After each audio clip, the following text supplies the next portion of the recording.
If you want to listen to your soul, start by taking your mind out of the control seat, by simply surrendering to, hey, I don't know what to do next. And that might seem like a really simple statement, but that's a really disarming statement for a controlling ego. When you really say with a lot of humility, I have no idea what to do next, your ego has to deflate a little bit, because the ego always thinks it knows what it's doing. It always thinks it's in control. So the moment that you say that out loud, I have no idea what to do next, then a space opens up, because it's like, wait a minute, if I don't have any idea what to do next, I can either panic about that, and that's my ego trying to control, or I can feel into that. There's some kind of peace that comes with that, because there's a space that opens up. Because what you're saying is, my mind doesn't know what to do next, but the rest of me is open to receiving that guidance.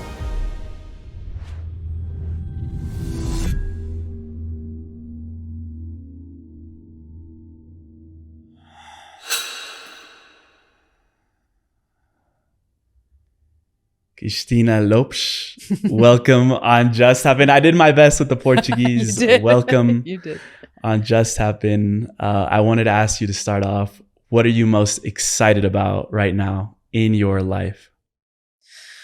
Oh my gosh, I would say writing this new book that I was telling you about. Yeah, I that's probably what I've been most focused on now, and most excited to see the end product of it coming up next year, because it takes a long time for a book to come out before when the manuscript is turned in, then it's about a year for the book to come out. So it's coming out next year. But I'm in the middle of writing it right now, and it's just cool to see something, come to life. I love it. It's not the first book I've written, but it's the first one to be published by a major publisher. So I'm excited. It's a different process now. Yeah. And what's fascinating is, I've interviewed a lot of authors, and most of them say that when they're writing a book, things come up about them that needed to be seen in order for them to move through the book writing process. Was there anything in particular in this manuscript that you had to... I'm constantly learning new things, even as I'm writing this book. But a lot of, I think when you write about the stuff I'm writing about, the book is specifically about how to navigate a spiritual awakening. I'm basically writing it as a kind of your go-to encyclopedia for a spiritual awakening. And so as I'm going through it, I'm sharing stories from clients. I'm sharing stories from my own spiritual awakening. So it kind of brings up, like, oh my God, I went through this, or, oh my God, this happened a few years ago. And so it's kind of a reliving, and it gives me a cool understanding of where I was and where I am now, and my journey through life. So it's been cool, but a lot of new information is coming through too for this book. So it's just amazing to just sit at a computer and start to receive these new ideas and write them down. The whole thing is an amazing process of creating something like that. Any piece of content, right? Like I'm a content creator by nature, but it's different when you're writing a book. It's a little bit more, it takes more time, obviously, than doing a YouTube video or social media content. It's different. It's a different way of reaching people, and so I'm excited about that right now. Yeah. It's not the instant dopamine hit that we're used to on social media. Oh yeah. That is a slow burn, delayed gratification for sure. Beautiful. We need more of that in our society. And yeah. For someone that is more advanced, let's say, in that spiritual journey, and they're awakening and they're starting to ask themselves maybe the deeper, bigger questions, one thing that is coming up that I wanted to ask you is, are we truly going through a dimensional or consciousness split on the planet right now? Well, we're in the middle of it right now, but I think the phase that we're in for a lot of people is the most critical, because it's kind of that place where it feels like both realities are a little bit enmeshed, because there's, the 3D, as they call it the 3D timeline, the 5D timeline. That's generally how it's viewed in spirituality. But right now, the 3D timeline is really intense. As it's dying, it kind of flails around, sometimes the image that comes to mind is, if you've ever seen an animal that's dying, like they sometimes fight death, or sometimes they'll wiggle around, or they'll try to fight if they're being chased by another animal, by a predator or something. They'll try everything they possibly can to survive. And I think that energetically, that's what's happening in this 3D timeline. The timeline that's dying is flailing around and trying to survive as much as possible. And so you're seeing that amplification of energy. I think you'd have to live under a rock to not understand the surreal things that are happening on the planet right now. And it really is kind of the 3D reality kind of rearing its uglier head before it just dissolves. And I don't think that the dissolution of the 3D reality is going to happen in our lifetime. But I think that the split is becoming more obvious, right? Like the people that are waking up, like everybody I talk to that's awakened, they've already turned off the news. They already have a lot of difficulties following political events and following, the things that are happening on the planet, because it feels like we're in some kind of Orwellian reality, right?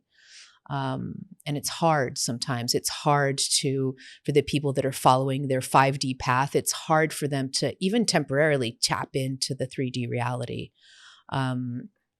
But, right now, especially right now in this moment that we're talking right now, it feels like the 3D reality is really kind of amplifying, but it's temporary. I tell people that, all of this is temporary.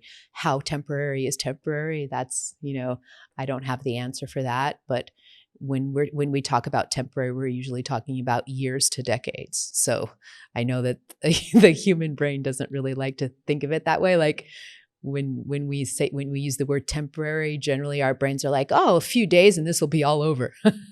But it's not that kind of temporary. But still, in the grand scheme of the arc of human evolution, it's still temporary what's happening right now. Has humanity been here before?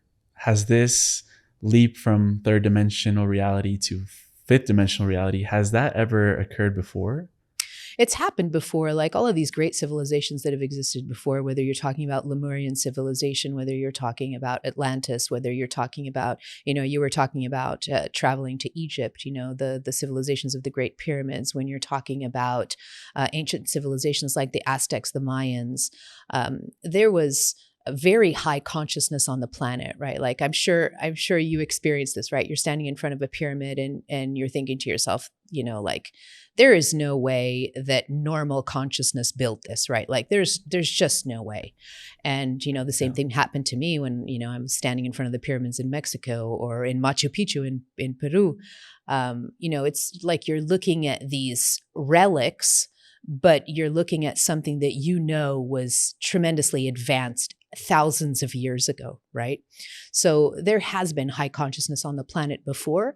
It's just that things didn't go so well because that's humans have free will and we have the opportunity to make choices. And sometimes those choices are not the greatest and haven't been the greatest in the past.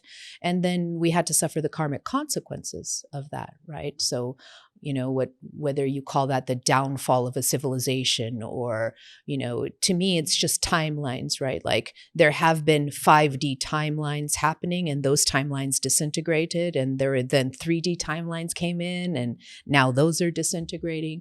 But I think what's different now from when, let's say, the age of Atlantis or the age of, the great ancient civilizations of the world, I think the difference is that the planet herself, the consciousness of the planet is not going back. And I don't think we've ever been in that place before. So when we had the great civilizations and all of them collapsed and we went almost to this really high consciousness, to this dumbing down consciousness where we literally almost had to start anew, kind of I use the word dumber, not to mean that lacking intelligence, but dumber in the sense that, you went from advanced civilizations to now, we're back down to this really lower level of consciousness. That's happened on the planet, and the planet herself allowed that to happen. And I think people don't realize this, but I think because we're all, humans tend to be very egocentric. They tend to think that it's only about them, but the planet herself has always allowed us to be on here, to literally walk on her land.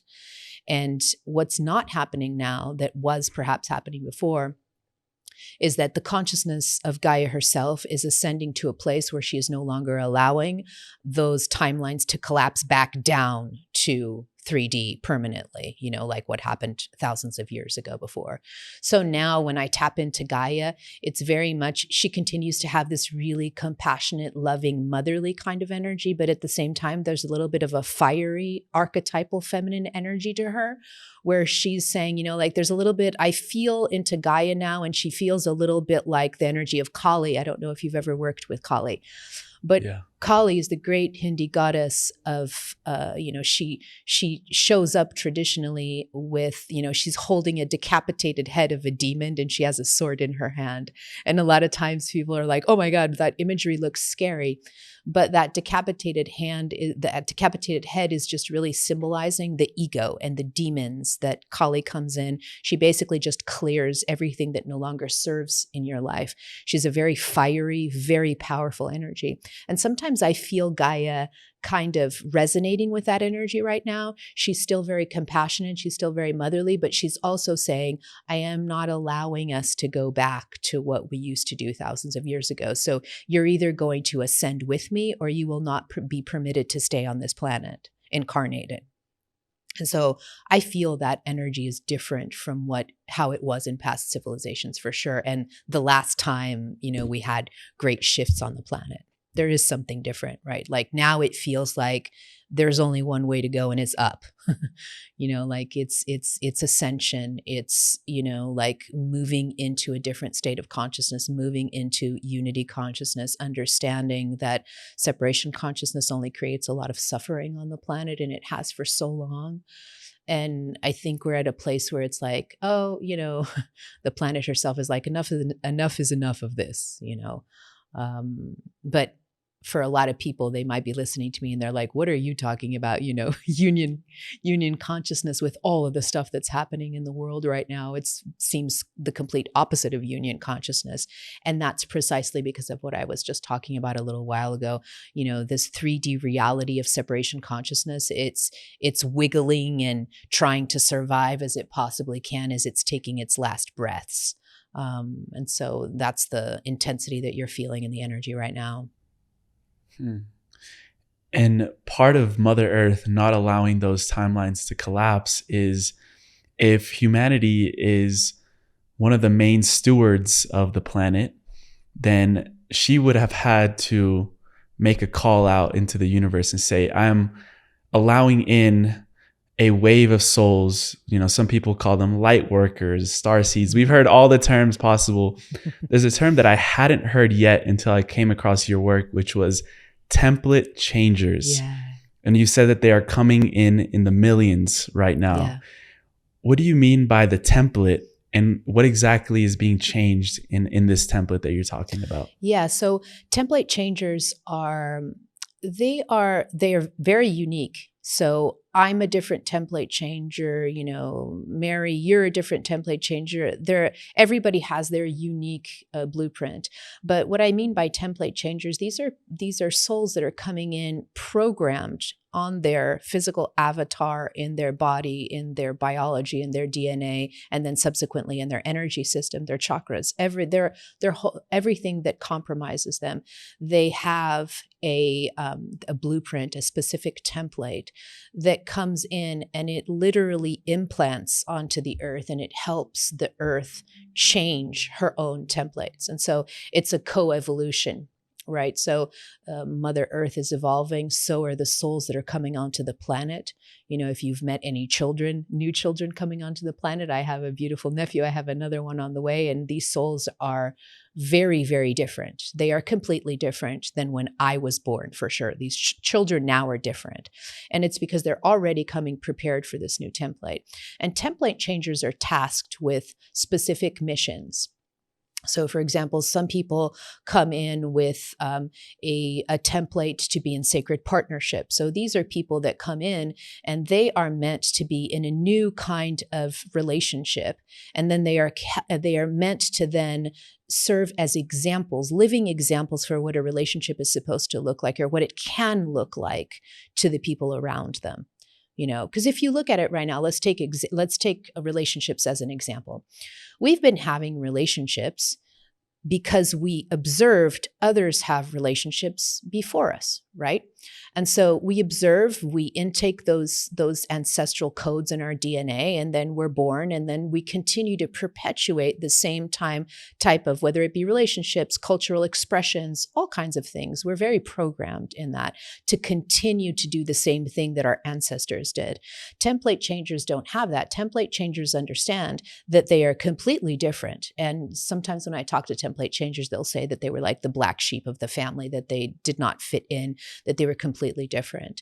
And a lot of times, like when I meet template changers at first, they feel like they're regular human beings. And when I talk about regular, I don't mean anyone is better than anyone in a value perspective.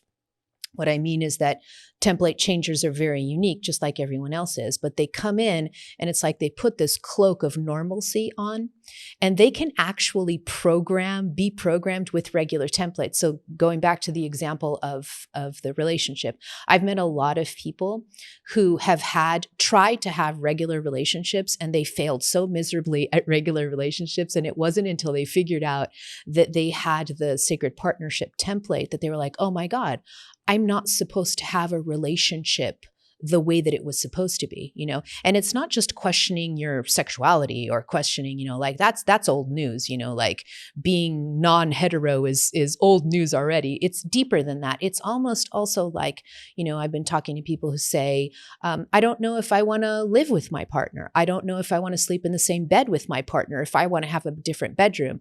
I don't know, what does a partnership look like to me? And it's really interesting because just in simple things like, if you still were sitting at a table, like let's imagine you're sitting at a table with 10 people, 10 couples, and you're sitting with your partner and everybody's like, oh, so how'd you guys meet? And, what are you guys up to? And you're like, oh, like we met here and like, well, my partner lives, down the road and I live in this house. Do you know what's going to happen if you say that? They're going to look at you and they're going to be like, what?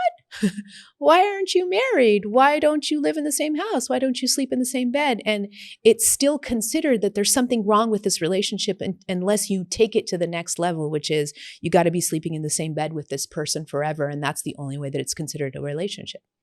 And so template changers come in and they're like, well, let me show you something different. That's essentially what it means to be a template changer. And you can see template changers everywhere around the world. These are people that come in, they don't accept the way things used to be done. They don't accept to perpetuate that energy. They stop the energy, and then they literally embody what they feel like the new is, whether it's in a relationship, whether it's in running a company, whether it's in how to be in life. There's different template changers have different missions. But the point is they all come in with new energy that is different and that's going to be implanted on the planet. And as it's implanted on the planet, it serves as an example for everyone else. And so people start to say, hey, like I've seen this happen actually using the example of sacred partnership. I've seen this happen over and over and over again. When you start having conversations with people and you're like, hey, hey, Mary, do you actually really want to have children? Is that something that you really desire, that is a soul calling? Hey, John, do you really is this the type of relationship that you really want to have? Well, here's what I'm doing. Here's how I live a relationship. Here's how I decided whether I wanted to have children or not. And people are like, oh, this is a really interesting conversation. This is a really different way of seeing things and of doing things.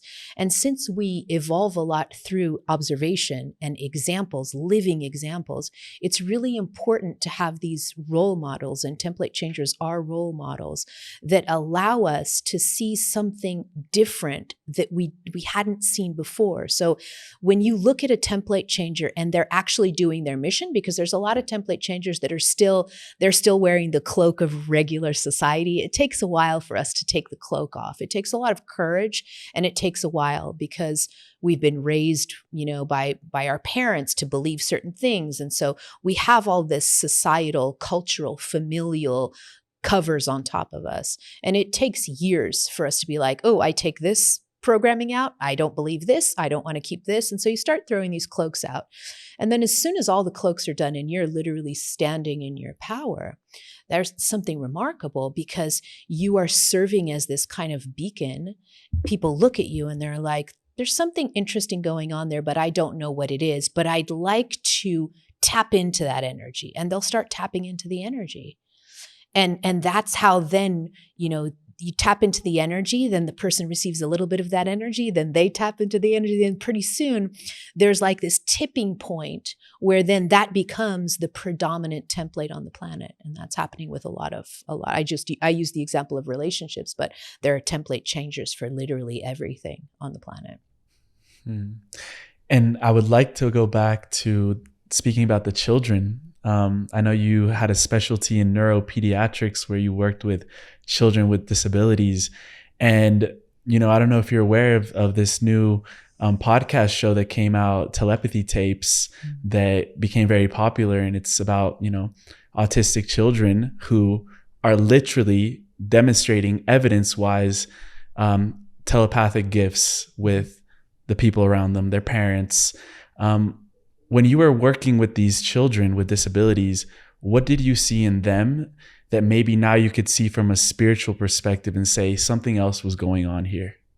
Yeah, I think for children with autism at the time when I was working with them, I wasn't spiritually awakened. And so I was looking at them more from a clinical perspective. But children on the spectrum have always fascinated me because they have this incredible energy that's very open. And anyone who's been in contact with a child that's on the spectrum, you know that you have to have certain rules. So I remember when I would work with children with autism, I had to prepare, I had to prepare the space. I had to be quiet. And some of them, I couldn't even look at them in the eyes because it was too much stimuli. So I really had to be careful how I addressed them, how I touched them, how I approached them, because their brains were not able to filter out as much stimuli as the rest of us. A lot of us think that we're really sensitive to the environment, but we're not. Our brains are master filters. And so we receive so much information, but the brain is capable of filtering out the vast majority of the information that we're receiving from the environment. And you know this when you're sitting in I use this example a lot. You're sitting in a crowded, really loud cafe, but you're still able to have a conversation with the person that's at the same table with you. That's a miracle. People don't realize what a miracle that is, but you're literally like someone's screaming over here, someone's dropping plates over there, there's music, there's loud music, and yet you're able to focus your attention on the person sitting in front of you. How are you able to do that? Because your brain has the capacity of literally numbing you out and filtering out all of the stimuli, that's the vast majority of stimuli that's not pertinent to you in that moment. Children with autism don't have that capacity, and so the world can be very overwhelming to them. But there's a gift in that too, which means that children with autism they come very, very open in their energy, which means that the sixth senses and extrasensorial experiences are very common with them. It's just that, in prior, we didn't study them in terms of observing them and understanding them and learning from them. We were mostly trying to make an autistic child fit into the regular world, which they weren't built to fit into, right? They came to change the world, not to fit into the old. And so now, I haven't worked with children with autism many years now. I stopped my practice in 2013, early 2013 is when I left my clinical career. But they were fascinating beings that I loved very much to work with. And it was this sensibility, now looking back at my time working with children with disabilities, especially children on the spectrum, it's clear to me that these were children that have extrasensorial experiences and ability for that sixth senses, for using other ways of communication and other ways of seeing and perceiving the world that we just don't notice. But if we take a moment to actually meet them in their world instead of trying to force them into our world, we're going to learn so much from them.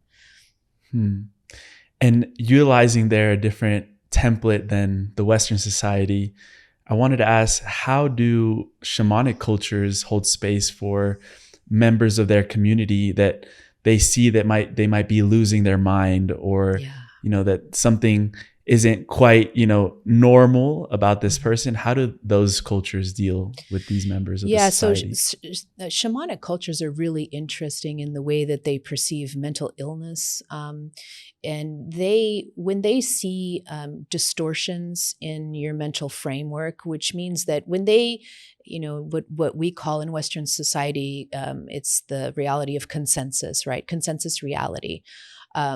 When someone is outside of consensus reality, when they are experiencing something outside of consensus reality, Western society considers them crazy, or they have a mental illness, or something is wrong and they need to be institutionalized. Shamans don't see it that way. So in a lot of shamanic cultures, people who actually move away from consensus reality, or, using a term that we use a lot in Western medicine, psychosis or hallucinations.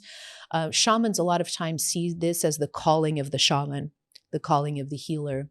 So in a lot of societies, these people are actually protected. So they're taken out of, regular society. They're not forced to continue to participate in regular society. And a lot of times they are then apprenticed by the shamans of the tribe or of the society, and they're held by their society. There's not this this kind of stigma. There's not an illness attached to it. And I first really learned about the depth of it. I cannot remember his name now, but it was an African shaman. Hopefully, maybe his name is going to come to me, but maybe the audience watching this will know who I'm talking about.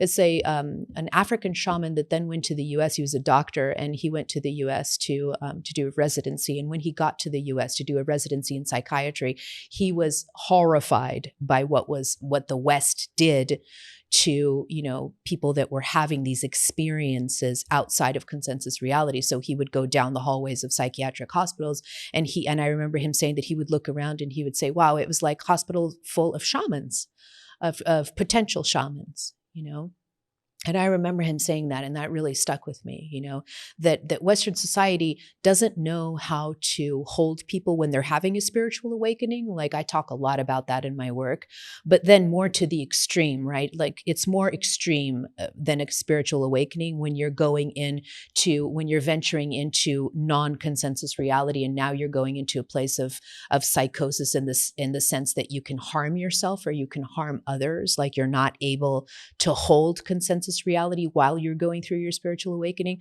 That then goes more into what's known as spiritual emergency. And that's when people really need help. They can't be abandoned. But what shamans do differently is they don't institutionalize them, and they don't consider these people like there's some kind of mental illness they need to be put away and medicated for the rest of their lives. Shamans deal and kind of support these people in a different way than what Western society does. That's very clear. And I've seen how a lot of this discord happens when our hearts begin to close and we head up to our mind to get all the answers.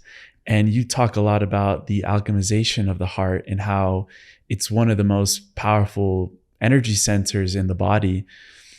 What is that journey of going from a closed heart to an open heart? And why is it so hard for some people to make that jump into opening it up again? And we'll start there.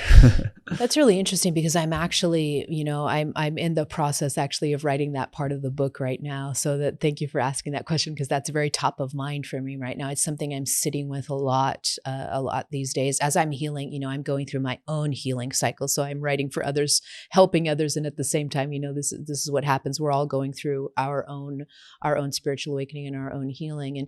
And one thing that's very clear to me having to do with the heart is, we're moving into an era of the heart. The heart to me is the most powerful of all of the 7 main chakras. We have more, but people know 7.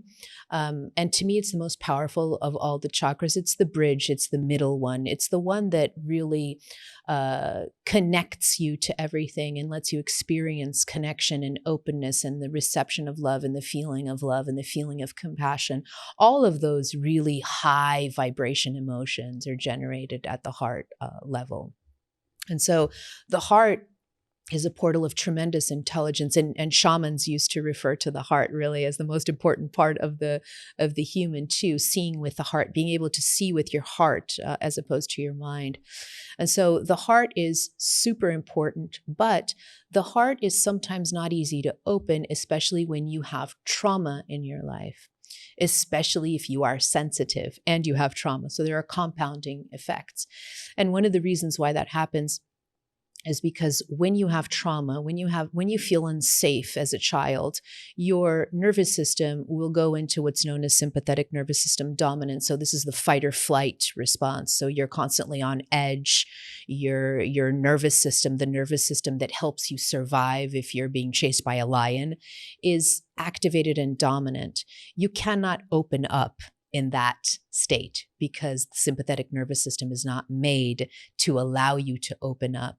It's made to allow you to run away from a lion if you're being chased. Just run for your life, stay alive. Stay alive is what the sympathetic nervous system says. So it shuts you down. So when anyone has trauma where that system has been activated and their nervous system has not developed in a homeostatic way, in a balanced way, a lot of times people have a lot of difficulty opening their hearts. And this has been true in my own life, right? Like I come from a lot of trauma in my childhood, and that trauma not only shut down my energy system and put me in sympathetic dominance, but it was so uncomfortable to be in my body. And this happens with a lot of your viewers, I'm sure, and probably with you too, because we're all sensitives, the people that are watching this, that are watching your podcast. When you are a sensitive and you have uncomfortable things happening in your body, it's very uncomfortable to be in your body. And so sensitives have a very high likelihood of disconnecting or fragmenting or dissociating, different words for the same thing.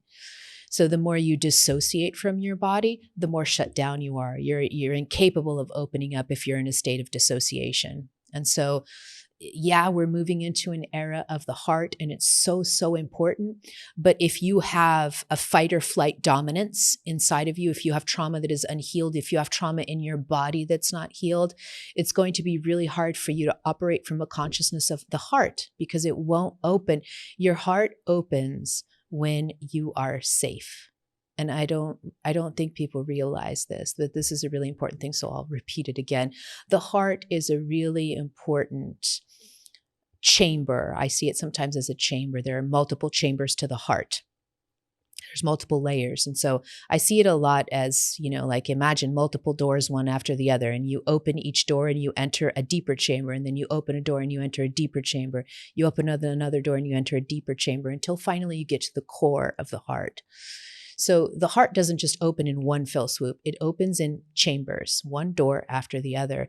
But in order for you to get that first door open, you have to feel safe. Nobody connects in a lack of safety, right? Your system is not made to connect in a lack of safety. And so you need to feel safe. And so imagine that, like how many people around the world don't feel safe? So if I don't feel safe, it doesn't matter how many times you tell me, oh, open your heart and just, that to me feels very woo-woo and too up in 5D without any embodiment and understanding of how the human body works and biology and anatomy. And, so that's where my training as a clinician, as a physical therapist has really come in handy for me because I'm trying to teach people that in order for them to be in contact with the highest levels, the highest spiritual realms that they could possibly come into, you can only go as high as you go low. And so you have to be in your body. So a lot of times if I'm in fight or flight and my heart is shut down, I can't use the intelligence of the heart. So where's my energy going to polarize to? It's going to polarize to the second most powerful area, which is right up here to my brain. And so then I become controlling. My mind dictates everything. My mind decides everything. And I'm very fragmented in my energy. My energy is just all up in the head. If this happens, then sometimes you can have so much energy polarized up in the head that's not circulating properly that you can go into states of psychosis and hallucination. It's quite common. So a lot of times with mediums and psychics that can see energy, if you're looking at someone who is in an active state of psychosis, you can see a lot of energy polarized up here, and then it's like black in the rest of their body because the energy is not circulating properly. And so when you have too much energy polarized in one area, it feels like a tea kettle. You know, the tea kettle, when it gets really, really hot and the water's boiling, what does it do? It beeps, you know, like it'll start whistling at you, and the top of the kettle opens because of the pressure. And so to me, a lot of times when people go through these episodes of psychosis and hallucinations where they can't function normally, they lose consensus reality and their ability to even take care of themselves on a daily basis. When they lose that ability, it's because the tea kettle of their mind has just, you know, flipped a switch, and all of that pressure is coming out, and it's coming out in a way that is not healthy for them, or that, you know, they may not be able to deal with or to process that energy. And I've heard you say that each chakra has its own intelligence. How does our perception of reality shift depending on which chakra we lean on the most? Like, let's say we're leaning on the second center or the third, or maybe even the heart that we just gave an example of. How does the way we see the world shift depending on which of these centers we focus on the most? Yeah. So the way that I see the chakras, yes, sometimes this is complex to talk about because there is individual intelligence in each chakra. They are their own independent entity. You can talk about it that way. Each chakra has its own level of consciousness, but the whole human, the most evolved human, is not a human that is living from one chakra only. It's a human that knows how to live through the totality of all of their chakras functioning well. And a lot of times the distortions that we see, the problems that we see, they're happening because there's blockages in one or more chakras. And when there's blockages in one or more chakras, the energy will have to move in ways that are very distorted. So for example, the example that I like to use a lot, if you have a really shut down heart, you know, this is common. I've seen this more in men than in women, but I'm not saying that this is just in men. But I'm going to use the example of a guy in this example. If let's say that a guy has a really shut down heart, you know, like let's say he was abused as a child, you know, his father beat him and told him that, you know, like don't cry, boys don't cry, stop crying, and just kept beating him. And so he wasn't allowed to show emotion. He wasn't allowed to be sensitive. And so he shut down his heart. And then he grew up. Can you imagine if this heart is completely shut down? That's a lot of energy that's being stagnated. And so the system starts to feel pressure. So what does it do to compensate for that? It's going to move energy in another area. So frequently what happens is you can see guys that have porn or sex addiction. So the energy that was supposed to be coming in and out of the heart through authentic connection and compassion, the heart's shut down. So where's that excess energy going to go? It's going to go out the second chakra, the sexual chakra. And so you'll see sometimes, sex addiction, porn addiction. And so the energy is just coming out so intensely, but it's not coming out in a healthy way. It's just coming out as an escape because there's a blockage somewhere else in the system. And your chakra system will always harmonize in one way or another. So if the energy can't circulate in the heart, it's gonna find its way out in the system some other way. And it's usually going to be through distortions that cause a lot of pain to the person and to the people around them. When was the last time you asked yourself, there's got to be more to life than this? Oh my God, that's a good question. I don't even remember the last time. I think maybe the last time I asked that was right when I was having my awakening. Yeah, I think that was the last time. Now I still, have no idea what tomorrow is going to bring. Like I have no idea what I'm supposed to do a year from now, but I don't ask that question anymore because I am trusting that I know where this is all going, in the sense that I know why I'm here, right? And so the moment that you know why you're here, and you're connected to that truth, then that question starts to fade away, because there's a lot to life just right here in the present moment, right? Like it's amazing. And I think when we start to ask the question, there's got to be more to my life than this, it's because you're confined inside of a little box that is too small for you right now. And your soul just wants to break free. Your soul wants to manifest new things. It wants to manifest a new life. And so it feels almost like, I use this example sometimes of a lobster when it grows.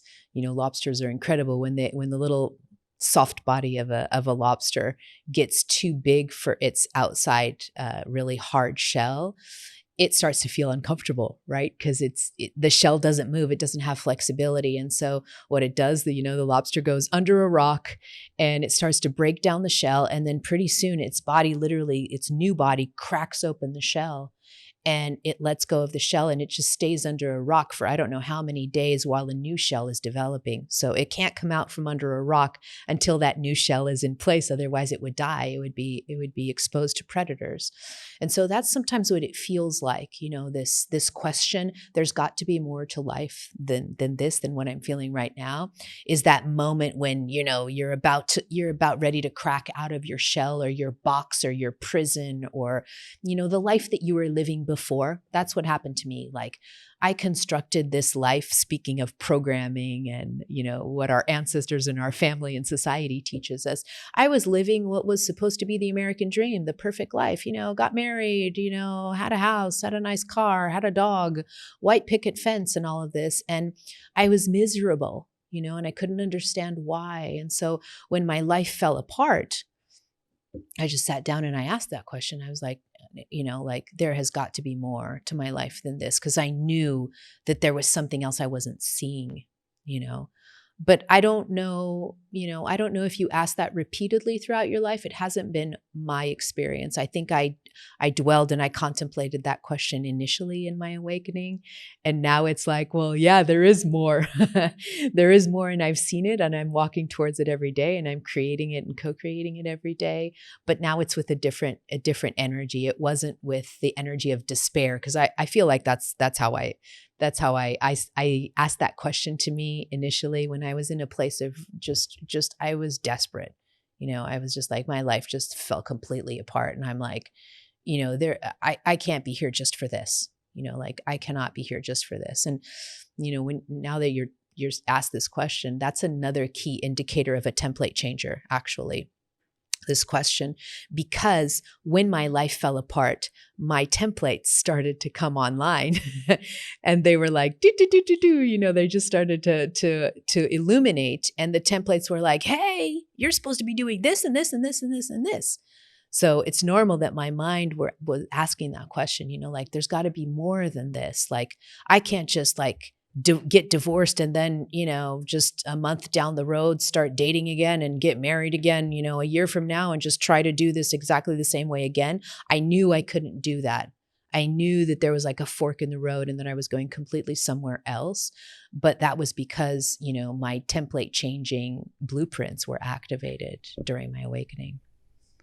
Yeah. And it's beautiful because we are the micro, the macro, and source consciousness, oneness, God, whatever you want to call it, had to ask itself, what else is there to life than oneness? And then it created all of these templates of matter and the third dimensional realities and the multiple universes, infinite universes that we see. And I think the question that precedes that is, what else is possible? Once you know that there's more to life than this, then the questions, you only have to ask that once. And I agree with you. Yeah. Once you ask that, shit falls apart. And then once it's like restructuring, you say, okay, now what else is possible? And with that, I wanted to ask you, what do you feel is possible now for humanity as we find ourselves in 2025 going forward? What else is possible for us in our potential? My gosh. I would say the sky is the limit. This is a hard question because I feel like you probably should follow up with a time frame there.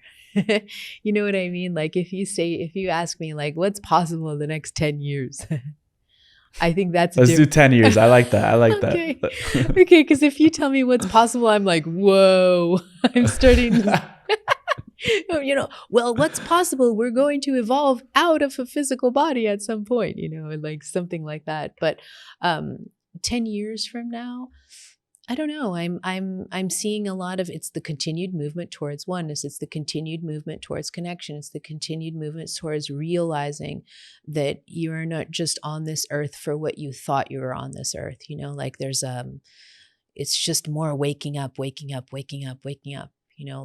I think there are still people awakening in the millions, but there are 7.5 billion people on the planet. So millions is like, just like a little drop in the bucket, right? And so there's more awakening, there's more understanding of not just connection to other people, because you have to know who you are first. So to me, in the next 10 years, I see a lot of ding, wake up, everybody just kind of, and I think the COVID quarantines was really big for this. When people started to see themselves sitting, in their four walls of their house and they couldn't leave, that was a big awakening moment for a lot of people, because they had to reevaluate their lives, whether they were happy, whether this is what they wanted to do. And so that's why right after COVID, we saw this phenomenon known as the Great Resignation, right? Like people just started quitting left and right, because COVID was really an accelerator of, wait a minute, what am I doing with my life? Is this what I want? And I think this is going to continue to happen in the next 10 years, right? Especially since, there are a lot of surreal things happening in physical reality. And I think the more that people are confronted with the surreal things that are happening, the more that spirit is inviting them and saying, hey, you see this kind of horrible thing happening out here? Do you want this to continue? Because you can participate in this not continuing, And so for me, the next 10 years are going to be a lot about individual awakening, individual work, knowing yourself, healing yourself, wanting to be here for different reasons than you wanted to be here before. Like we were all a little bit, like sleeping zombies. When you're not awakened, you don't really know, you don't really contemplate the deeper questions of life. You just keep living robotically. And so the next 10 years for me feels like a lot more, many more millions waking up and saying, hey, am I happy? It doesn't even have to be in a spiritual way. You don't have to even have spiritual vocabulary to really go deep dive into these existential questions, right? Like, am I happy? Am I living my life the way that is, fulfilling? Am I at peace? Do I feel joy? What do I feel inside of my heart? Like, do I feel joy? When was the last time I felt love? These kinds of existential questions, they're not spiritual in particular. It's more just, hey, like, am I living my life the way that I really want to? Am I living my life? Is my life, has it been worth it up until now? Like, do I want to continue doing this? Those questions are going to be popping up for a lot of people a lot more. And simultaneously, I feel like those of us who are already awakened, who already started doing that work years ago, I would say that the mass awakening started around 2012. A lot of spiritual teachers talk about that as being a major year of transition. And so the first wavers of people that were awakening, we're like 10 steps ahead, right? We've already done that. We've already asked ourselves those existential questions. And now we're moving along with a more depth, right? We're going deeper.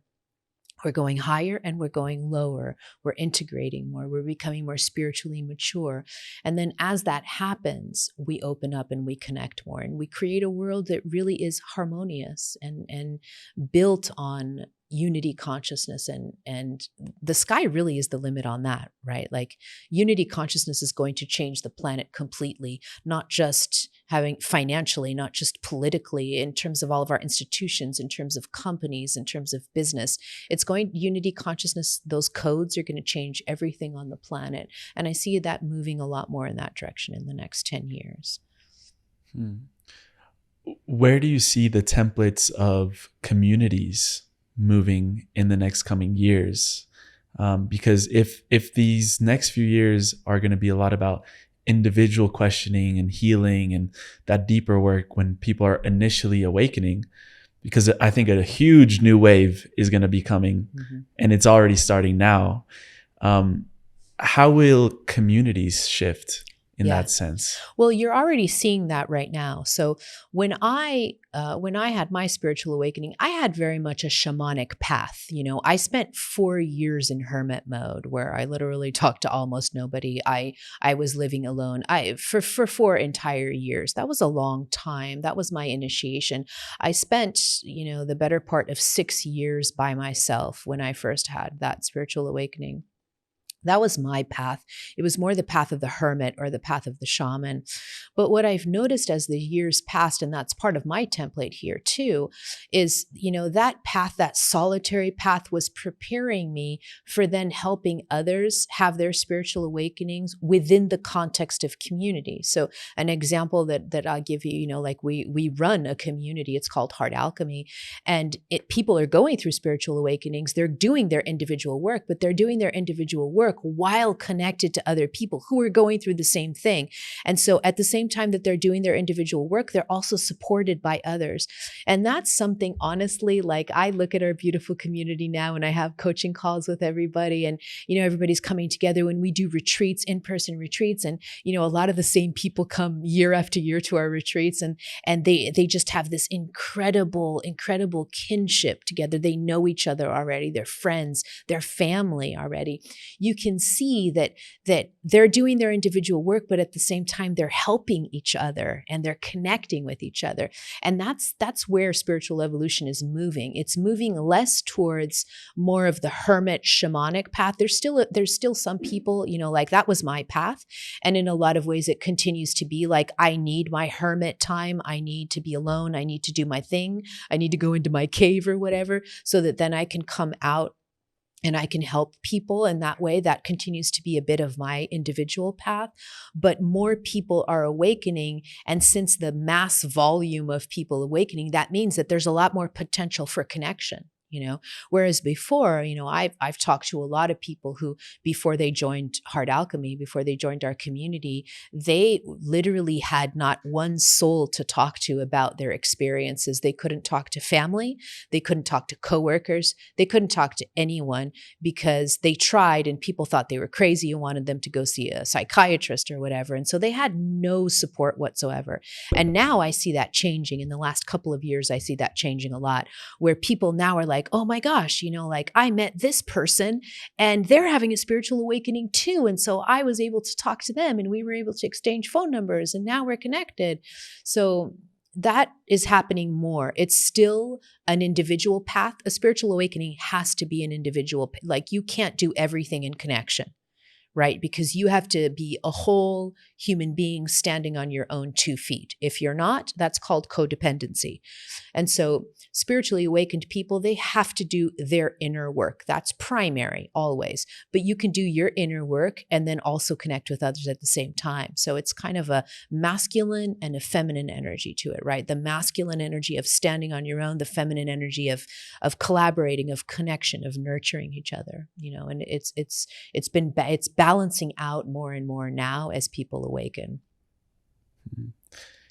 And a spiritual awakening really is about coming into our own power and our sovereignty. And I know you have your clients say a mantra that is, there is no energy stronger than me.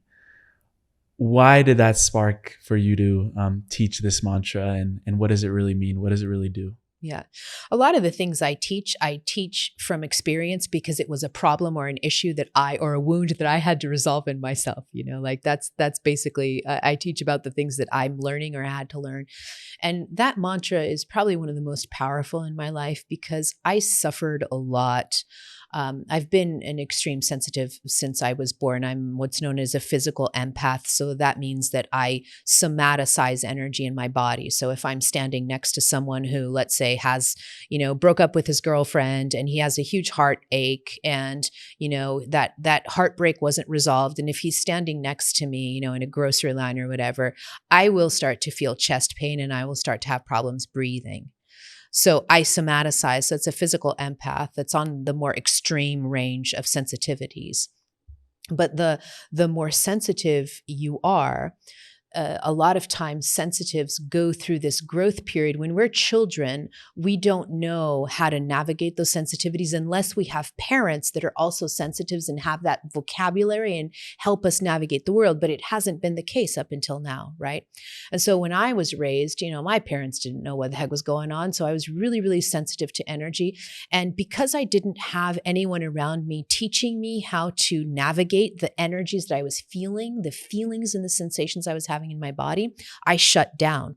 And so I was, I had all kinds of tricks up my sleeve, being as sensitive in the modern world. I lived in New York City for a long time, almost a decade.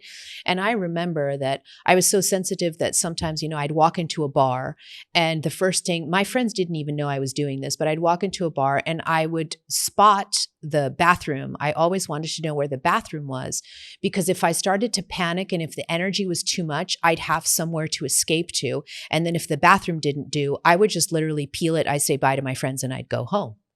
So I was in this state of, it was disempowered, right? Can you see how disempowering this is? Like, you walk into a space and the energy of that space makes you run away because you think you're too weak for it. And so I started to notice that the only reason I was doing this was because inside of me was the belief that the energy in that room that I was entering, in that space that I was entering, was stronger than me, and it was making me run away.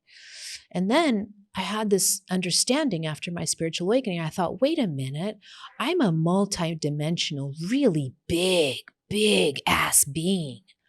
Why am I running away when I enter a physical space just because the energy is a little shitty? What? And so the more that I came into my power, and there's a lot of third chakra, solar plexus, that's your center of personal power. The more that I started standing in my power, I was like, oh, wow, I have this ass backwards. I'm not doing this anymore. I am not doing this anymore. And so what I started to do was I would enter a physical space. And if I didn't like the energy that was there, I would be like, well, I can change it. And I change the energy in the room. I would dominate the energy in the room instead of being dominated by the energy, and that was life-changing for me because I stopped running away from life. I stopped calling myself too sensitive for a harsh world. There's a lot of sensitive people have vocabulary that's very disempowering. So they'll say, oh, I'm too sensitive for a harsh world. I need to live in a cabin in the middle of the forest, and that's the only way that I can deal with this world. That's not true. You came to this planet prepared for the energies that you were going to encounter with a really powerful system. So you do not have to be brought down by any energy. And so this work of inner development, of stepping into my power and of understanding that I can either be an influencer or I can be influenced by energy was really life-changing for me as an empath and as a sensitive. That's powerful. And there's a technique that you teach your students about opening up light portals. If you want to tell us a little bit more about that. Yeah. So you mean for changing the energy in a room? Yeah. And also in the context of shadow entities or darker energy that might be in a space. Yeah. So I started doing that pretty quickly after my spiritual awakening, because when I had a spiritual awakening, I come from a long line of healers. My grandmother was a well-known healer in her village, and I inherited that DNA. And so when I had my spiritual awakening early 2013, my spiritual gifts started to come online very quickly, and it was very overwhelming to me. I am a sensitive already, and then the spiritual gifts were coming online quickly. And so it was very, very difficult time for me. It was one of the reasons why I spent so much time alone initially, because I was trying to master my gifts because they opened up kind of all at once. So it was a little destabilizing for me. But I started to learn very, very quickly that in order for me to clear out the energy, or to bring a lot of love into the energy, bring an energy of light, that I could actually facilitate the opening of that light through portals, through what I call portals. And so you can open a portal in any physical space. It depends on what your goal is. If you're entering a space, we were talking about entering a space, and, let's say you're entering a bar and the energy is not particularly great in bars, right? There are substances, there's alcohol, drugs, and all kinds of things. As soon as you have people using these substances, their energy system collapses, and they are prime targets for disincarnated souls and for energy that are vibrating a really low level. They kind of feed off of those substances. And so when you enter a bar, you see all these people at a bar. It's not really just people at a bar. There are a lot of disincarnated energies, low-level energies in these places. So, but let's say you're going out with friends and you want to have a good time too, and you enter the bar and you sense all of these energies. I wouldn't actually open a portal in this sense. I would want to dominate the energy. So what I would do is I would just literally fire my energy out. And you can visualize your aura as like this big, huge egg. That egg can expand at your command. And so I would just have my aura expand until it enveloped the entire physical area that I was at. And I would hold the aura in that size until I left the physical space. So that's a technique that you can use if you are entering a space that has really harsh energy. The opening of portals, sometimes I do when I sense the presence of a really dark entity. So, and this is not to frighten anyone. When I mean dark entities, I'm just talking about energies that vibrate at a very low level. Okay. So nothing associated with religion and with the concept of demons and devils and all of this stuff. Like that worldview is not a part of me and how I see the world. I just see energies as either vibrating in the light or vibrating, darker, denser energies. But let's say that you are confronted with a shadow entity that is vibrating really, really low vibration, but it's a powerful entity. You can open a light portal, and you can just open this on command. You can just say, I open a light portal. I program that light portal to clear out this space. I program that light portal to take this being back to source to be recycled. I say, sometimes I say this and my clients laugh but I like to be playful with the energy. Reduce, reuse, recycle. Exactly. Because it's like, I'm not pushing away that shadow entity. I have a very different way of looking at shadow entities than I would say a lot of spiritual teachers. There's no resistance. I'm not pushing them away with hatred. I'm opening a light portal so that I could send them back to God, so that they could remember who they are. We all come from the same place, the darkest of darkest being, and you and I come from the same place and the same source. The only difference is that the darkest of the darkest being has forgotten where they came from. They have been so lost for so long that they don't know what home is or what love is. And so the most loving thing you can do in that situation is open a light portal and say, I send you back to God so that you may know love, so that you may remember who you are. And so at the same time that you're clearing the energy, you're also facilitating the evolution of these darker beings, because they need to evolve too, right? Like everybody is evolving towards love. And so I see this view. My guides have always been very, very clear with me in talking about how there is no war between light and shadow, that wars are only in the heads of fragmented humans.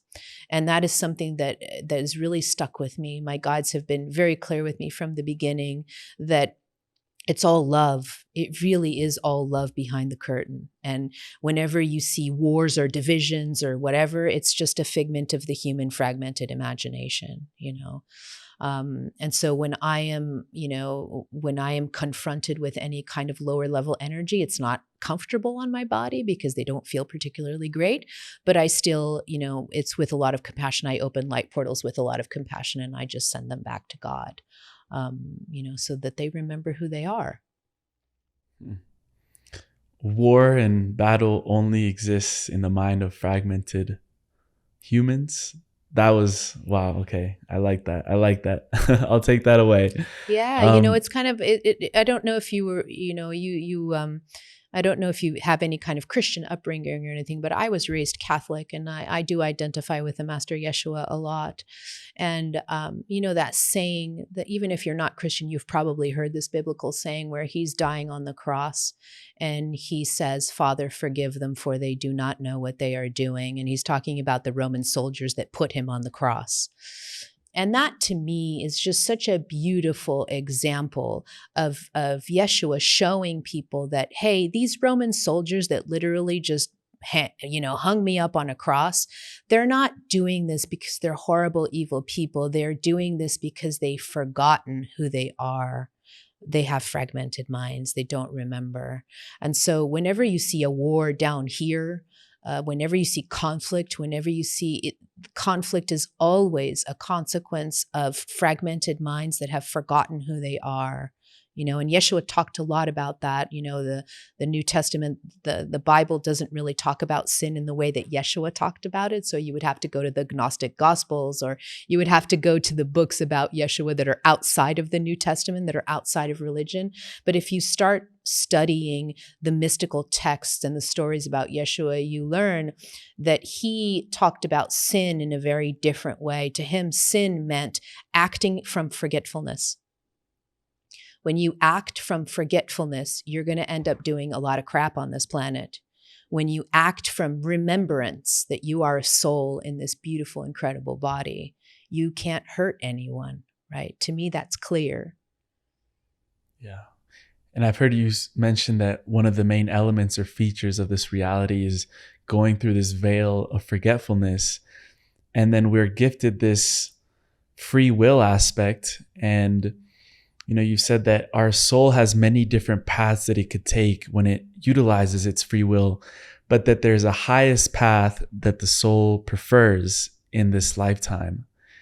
How do we know that we are choosing our highest path? And how can we begin to unfold that idea? Yeah. I like to take the mind out of it. And I do this from personal experience because I have a really dominant mind. And so this has been an exercise for me since my awakening. If you want to listen to your soul, start by taking your mind out of the control seat. So I used to start with basic questions and basic statements. So I remember, it was at a particularly low moment in the beginning of my spiritual awakening where I had no idea what to do next. I had no idea. And I just sat down and I cried. And I just said to God, I just said to my soul, I don't know what to do next. Just please show me, and I will be open to that. And that's literally what I did. I didn't want to decide from my mind anymore. I wanted to decide from my body, from the sensations that my body gave me, from the sensations that my soul gave me. And so I took the mind out of the driver's seat by simply surrendering to, hey, I don't know what to do next. And that might seem like a really simple statement, but that's a really disarming statement for a controlling ego, isn't it? When you really say with a lot of humility, I have no idea what to do next, your ego has to deflate a little bit because the ego always thinks it knows what it's doing. It always thinks it's in control. So the moment that you say that out loud, I have no idea what to do next, then a space opens up because it's like, wait a minute, if I don't have any idea what to do next, I can either panic about that, and that's my ego trying to control, or I can feel into that. There's some kind of peace that comes with that because there's a space that opens up. Because what you're saying is, my mind doesn't know what to do next, but the rest of me is open to receiving that guidance. And a lot of times, soul messages come through a lot of continuous, everyday reminding yourself to surrender and be open and aware to the synchronicities, to the signs, to the sensations that you have in your body. And this is something that was particularly difficult for me because the more trauma that you have in your body, the harder it is for you to initially listen to your soul because your soul speaks to you through your body. Your body is so incredibly intelligent. These 40 trillion sentient cells that make up this body, it has an intelligence that is far superior to the intelligence of the human mind. And the soul speaks to you through those sensations. You'll feel these sensations when you start to really tap into your body. But if you come from a lot of trauma, the last thing you want to do is be in your body. You're dissociated. And so you'll miss those cues a lot. So for me, it's been I still work on this. Like I still to this day, I'm currently still working on the simple basic things of being in my body and my body being calm and in relaxed place so that I could listen to guidance. It comes in waves for me. Sometimes I'm a little bit more relaxed and then I get stressed and then I can't listen to messages and then I get relaxed and I listen to more. So for me, it's been a lot about opening up, about recognizing that my mind doesn't know what it's doing. And then my medicine has always been nature. So I think that's the medicine of the shaman. But I think for all of us, right? Like, put some shoes on, go hug a tree, go walk in the forest, go sit on the beach and listen to the ocean. The more that you connect to nature, the more that your body relaxes, the more messages you start to receive. And then another thing that I tell people is, do not get into the game of thinking that there is a right way, a right choice, and a wrong choice, because that's your mind, again, setting you up for trouble. There is no such thing at the level of the soul. There is just one choice and another choice. There's no judgment. Do you see how different that energy is? It's very different from me saying, oh my God, there's this choice and that choice, and one of them's right and one of them's wrong, and I'm freaking out because I don't know which one is right and which one is wrong. You're already setting yourself up for your body to get out of parasympathetic activity. It's going into fight or flight. You're stressing yourself out. And the more that you stress yourself out, the less messages you will perceive in your body. The soul doesn't see that. The soul just is very compassionate towards you, and it's very accepting of experiences because the soul evolves through experiences. And so one way or another, it's all going to go eventually to the same place, right? The arc will all go to the same place. But you are absolutely right that there are some timelines that the soul prefers. The more awakened you are, the more work you do on yourself, the less free will you have. I don't know if you want to talk about that. Let's get right into that. Yeah, I like that. That's sometimes a little bit of a controversial statement. The reason that there is less free will the more evolved you are is because you are so in tune with your soul that it's almost like the human avatar, the human aspect of you surrenders fully to the will of the soul. So there's still a will operating. It's just not this puny little tiny ego will. It's a bigger will. It's a bigger part of you that's operating. And so the more evolved you are, the more healing work you've done, the more embodied you are. Your soul is sitting inside of your body and it's right there.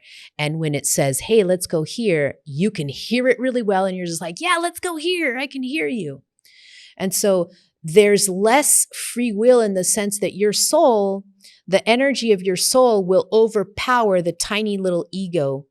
It'll overpower the will of the tiny little ego. The will of the tiny ego loses. It becomes so tiny compared to the energy of the will of the soul. And so it overpowers the will of the ego. So let's say I'm going down here and the little ego says, I don't want to go down here. I want to go over there. And it starts to pull you. It's going to cause a little bit of discomfort, and show of hands if this has happened to you, Emilio, if you have ever felt this. But it's like your mind goes, no, I want to go over here. And then you start to veer off and your soul starts to yank on you. And it usually starts to yank on you because either shit's going to happen in your life, horrible things are going to happen. You're going to go through some kind of painful situation. I don't know if this has happened to you, but this has most certainly happened to me. And then you're like, after that happens 2 or 3 times, you're like, nope, not doing that. I'm not doing that again. Okay, here we go. And then your small ego surrenders to the will of your soul.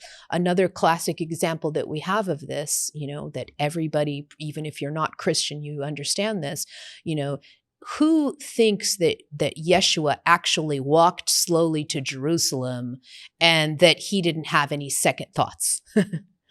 Like He was walking towards Jerusalem knowing perfectly well what was going to happen to him. His disciples were all, had no idea, but he knew what was going to happen to him. So did his mother, and so did his partner, Mary Magdalene. They knew what was going to happen to him, and he just kept walking in the same direction. Do you think his ego didn't say sometimes, just please, do not go to Jerusalem, go somewhere else, because things are going to get really bad in Jerusalem? He probably felt that inside of him. He was human. And so he probably felt the little ego and the voice of fear saying, this is going to be really bad. It's going to be so much pain. It's going to be so much suffering. But the will of his soul was so much larger, and he kept walking towards his destiny no matter what. So to me, that's an example of what it feels like to be in resonance with your soul and with your higher purpose and your higher mission. Your human free will kind of dissolves. And now what's in charge is the free will of your soul, which is also you, right? And you were saying how we can tune into our soul through our body. And I wanted to ask you, how does our body get affected physiologically when we're going through all of these upgrades, awakenings, activations? What goes on in our body physiologically? Yeah. So a lot of times what happens physiologically when you're going through upgrades and you're going through profound cycles of healing is a lot of people can actually manifest disease, can manifest physical issues, can manifest the breakdown of their physical body, especially if the changes are happening very quickly. The physical avatar is the part of you that is made of matter, which means it's the only part of you. It's the part of you that takes the longest to change because it's the part of you that lives in the time-space reality. The rest of you doesn't live in time-space reality, so it's not governed by linear time. So your soul changes like this. Now it's changed. Your body doesn't change like this. Your body says, oh, the soul has triggered a change. Oh my God, cells and systems and bones and muscles, we need to change.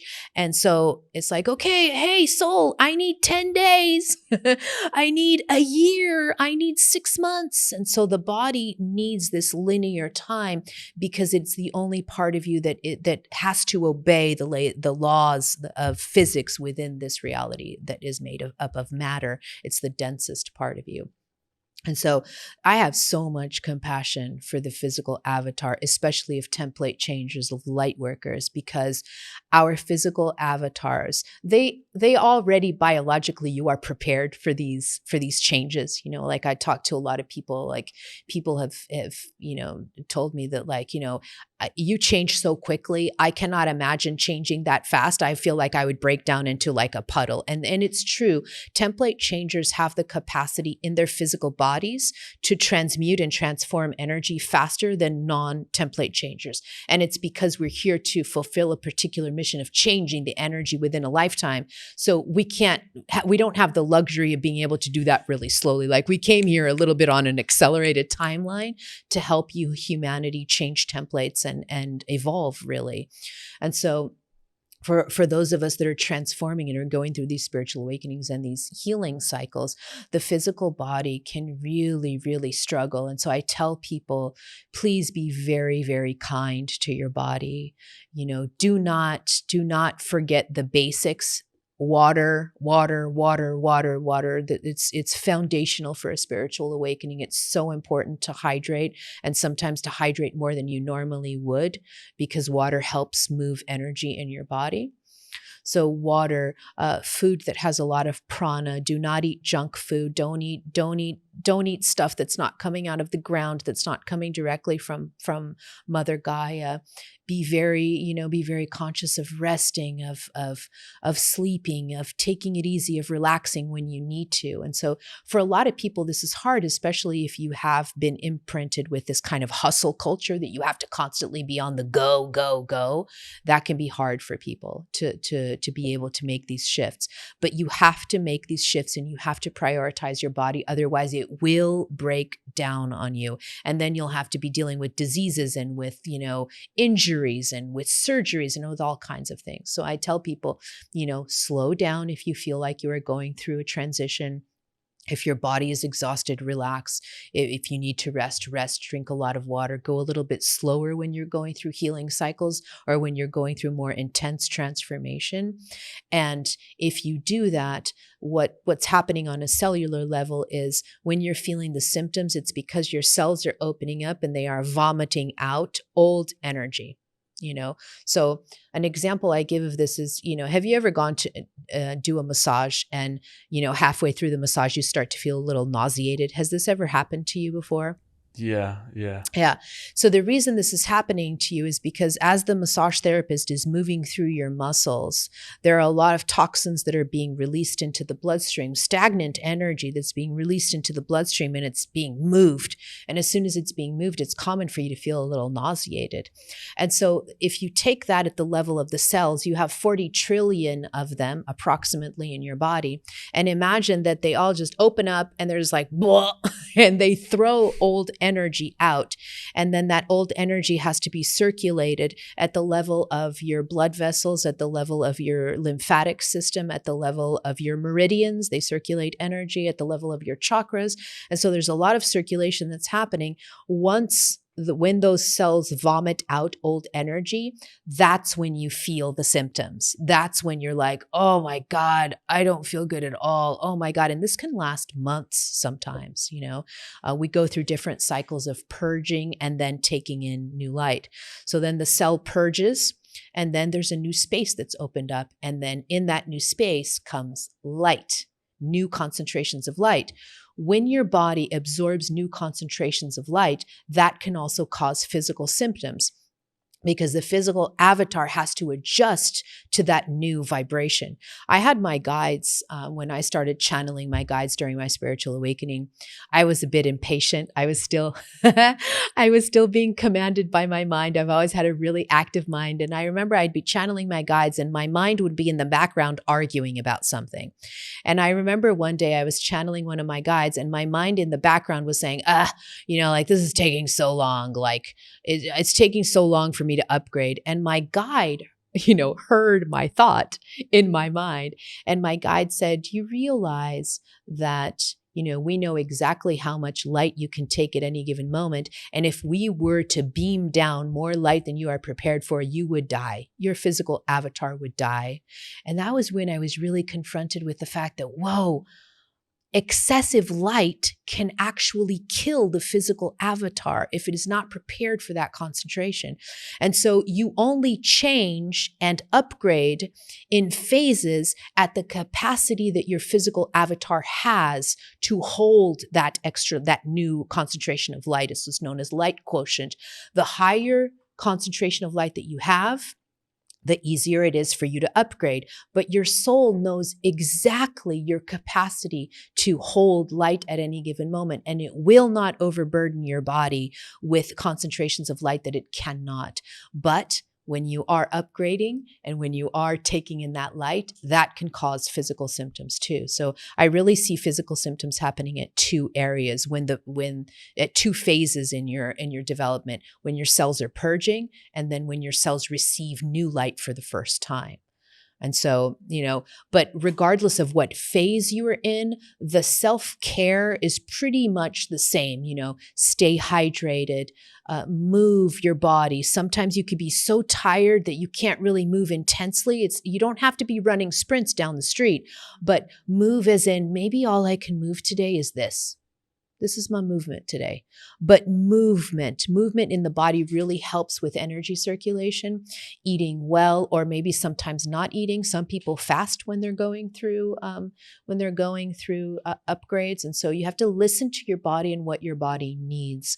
But self-care is absolutely crucial when you're going through either the purge or the intaking of new light, so that you don't break your body down and then, you end up with a burnout, or you end up maybe you get the flu, or your body will make you stop one way or another. And that happened in my life. Like, that's why I had a burnout. And then after the burnout, I had a very severe Epstein-Barr infection, viral infection, that completely took me out. I was bedridden for some days. Like, sometimes I couldn't even get out of bed. And I understood the medicine of that virus. Like, that virus was in my body to force me to stop because I wasn't listening. And so it kind of, your body will find ways to make you stop if you don't listen.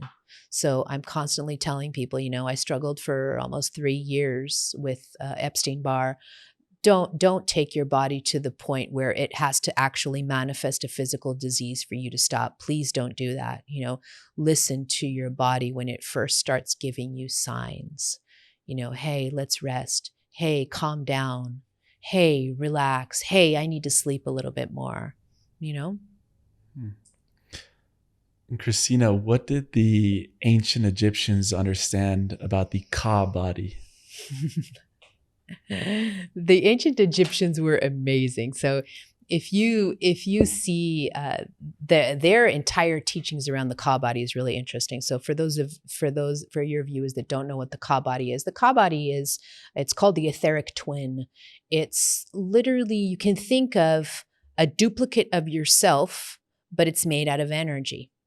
And that duplicate of yourself kind of interpenetrates your body, and it's a part of your body. But it also hovers slightly above the surface of your skin. So it can sometimes feel like when you're looking at a really, really charged Ka body, the person looks like they're glowing. I don't know if you've ever come across like a guru or a spiritual being where you look at them and they look like they're glowing and you have to adjust your eyes because you're like, are they glowing? And it's because they have such a strong Ka body that the Ka is glowing. And so the Ka body just means a duplicate of your body, but made of energy. And the Ka body is really important in maintaining the physical health of your body, but also in helping you reach higher states of consciousness. So the more charged your Ka body is, the more you can reach alternate states of reality, the more that you can reach your soul, the more that you can understand guidance, the more that you can connect to spirit. It's an incredible, incredible part of you. And the Ka body was so important to ancient Egyptians that they actually designed burial rituals around the Ka body. So if you've seen any of the old burial sites of kings and emperors and all of that, they have a tiny little, it looks like a door, but it's really small, and they'll put that on an altar. And that little door is the door for the Ka body to leave and come back. And so the ancient Egyptians had the idea and the understanding that even when the body died, it had to be perfectly preserved because the Ka body would come back for the physical body. It had an eternal relationship with it. That's where the tradition of embalming comes from ancient Egyptians. They are the most expert at embalming bodies, and their burial traditions took, I think, 70 days. I'm pretty sure that that's the accurate number. 70 days from the point that someone died to the point that they were properly buried in ancient Egypt. It took 70 days for them to prepare the body, to wrap the body, make the altar, do everything properly, and prepare all of these things. They would leave altars, they would leave offerings for the Ka body. So they did a lot of things around the idea of the Ka body. That's how important it was in their knowledge base. And in today's world, how would we begin to start developing that Ka body, to create this amplification of energy, greater health in our body, more vitality? When you see someone glowing, they must have been doing some things right in order to get that Ka body glowing. So how do we start glowing? I think the first stage in starting to glow and in strengthening your Ka body is doing your healing work, because that's usually what weighs you down the most, right? Like trauma that's held in your body, emotions that have not been properly processed, they haven't been felt, they haven't been acknowledged, past life memories that reside in your body that you've carried from past lives and that your soul implanted in your physical body because it wants you to resolve those traumas from past lives in this lifetime. You got to clear those out. the more that you start clearing pain, traumas, blockages inside of you, the more that you clear those, you start to feel lighter. Your energy is lighter. And then it's easier to do the energy work of the particular energy work that's used a lot in ancient Egyptian alchemy. The exercises that they use a lot is really moving energy from the base of the spine up the spine, very similar to Kundalini yoga that's done in India. A lot of the knowledge around Kundalini yoga, around the idea of Kundalini, originated in Egypt first, and some of the ideas originated in India first. There was a lot of movement of ideas between Egypt and India, so there's a lot of similarities between these two schools. But moving the energy up the spine. And then once it comes up the spine, the more that it comes out the crown chakra, and then it's going to rain over your entire body. And that is going to strengthen the Ka body. But I like to do those more advanced exercises. I do those less than I do more of the healing work that needs to happen within me. I tend to work more on embodiment stuff than I do on more advanced alchemical exercises sometimes, because to me, you get to the charged Ka body sometimes just by doing your healing work. You know what I mean? And the other way around isn't true. So I could sit down and I could teach you a specific Egyptian alchemy exercise right now, and you could spend the next 10 years doing that Egyptian alchemy exercise, and your Ka could still be as weak can be. Why? Because that exercise is not going to counter the weight and heaviness that dense energy from past trauma or unhealed stuff inside of you. It won't be able to counter the weight of that. So I always tell people, start with the healing stuff. It's not as fancy, right? Everybody wants to be doing advanced spiritual exercises. Nobody wants to be doing the healing, because the healing is painful. Healing work is hard. And so everybody wants to be, let me focus on my third eye. Let me do these advanced spiritual practices. That's really what I want to do. And nobody wants to do the healing. And so what I always tell clients and people is, please start with the healing work and then move in to more advanced energy exercises, because it'll be easier for you. Beautiful. And Christina, we end every show with a segment called the Final Trio, which are just little questions that we ask at the end. But before that, where would you send people to connect with you and your work and everything that you're offering right now in your world? Yeah, so I just send them either to my YouTube channel or just to my website. It's just ChristinaLopes.com, and you could just look me up on YouTube. You'll find my videos really quickly. But yeah, if you want to join our community, Heart Alchemy, head to my website. We've got an introductory course there too. If you're just new to spiritual awakening and you want to get to the basics and have some basic practices that are just going to help you get started, we also have a course there called Awaken, and I have a ton of videos on YouTube. If you want to get started with the content there, you'll find everything on my website. Yeah, and people can go ahead and find that all in the show notes. And for the final trio, the first two questions are personalized to the guest, and the last one we ask at the end of every show. So for the first question, if you were to describe humanity's collective awakening as a chapter in a cosmic story in a book, what would you call this chapter and why? The first word that comes is just the term is just the Great Awakening. I feel like it really is the Great Awakening. There are more people waking up right now than I think there ever has in the history of humanity. And that's really exciting to me. I agree. Yeah. And what's the one question that you still ask the universe and have yet to receive a clear answer? Oh my gosh. I don't think there's anything. I think that if I ask something, I know that I will always receive the answer in one way or another, and I always have. So I don't think I have yet asked a question that I never receive an answer to. I always assume I'm receiving an answer and it comes in one way or another. it's a paradox because when we ask, we receive. Yeah. If you have a curious mind, then you'll get all the answers that you can. Absolutely. Yes. Infinite. Yeah. Beautiful. The last question we ask at the end of every show is called the time capsule question. And it requires us to move out into the future around 15 to 20 years down the line. Now we have a time frame. And the reason I chose out that time frame is because I believe that's going to be a time when the young generations of today, the children that are coming onto the planet right now, are going to be stepping more into leadership positions around the world where they can influence these new templates that are emerging. And just like any great leader, they've received great insights, great mentorship, great information, resources in their life. And you are given the opportunity to leave behind a time capsule for these leaders that they would open in 20 years down the line. And you can include anything in the time capsule. It doesn't have to be anything physical. It could be non-physical, an energetic thing, whatever it is, a frequency, a transmission. What would you include inside of the time capsule for the leaders of the golden age?